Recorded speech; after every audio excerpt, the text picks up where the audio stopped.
grow your own food, your own cloth, and live peacefully, save time, chant Hare Krishna. Very nice program. This is actual life.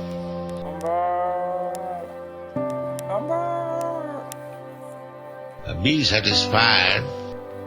The devotee's life should be javadatha prayajana.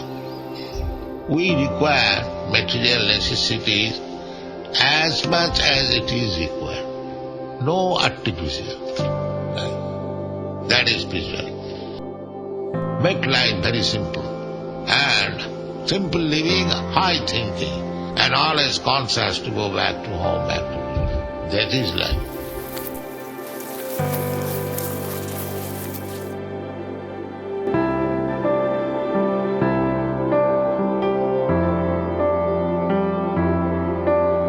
When they see that your ideal community is better than city life, people will take to it.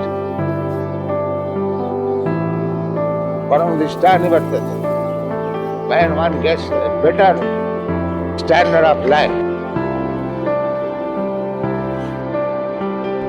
Gavaya Dhamavan, formerly a person was considered to be rich man by possession of the number of cows, by possession of land, not these papers, this false money. At the present moment, if you have got some printed paper, $1,000, there are papers actually. When the government is a failure, it has no value. But actually, if you possess some land and cows, the government may fail or not fail, your value is there. So that is actual property.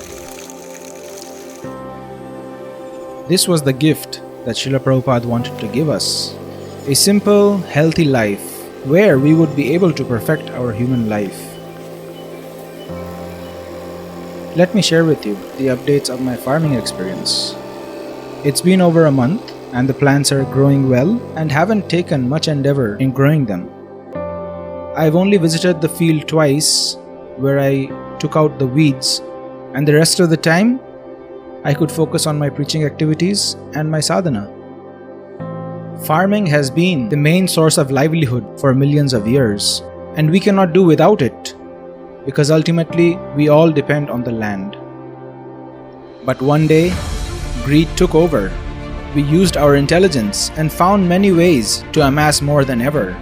It turned into a mad rush of exploiting the resources of nature, exploiting opportunities, and ultimately exploiting the masses. Climate change is a reality now. Look at Europe's rising in temperatures.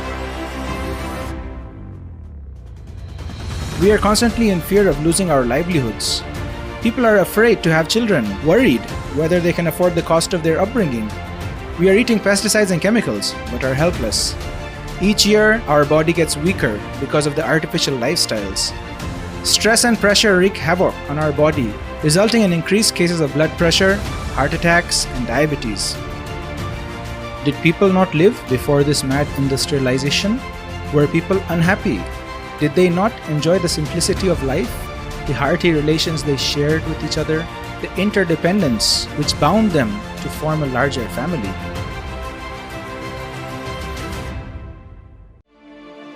Gradually, people are understanding the importance of nature and how she has a big plan for us. This isn't something new, it's just something we haven't been taught yet. For millenniums, the inhabitants of Earth have followed the laws of nature.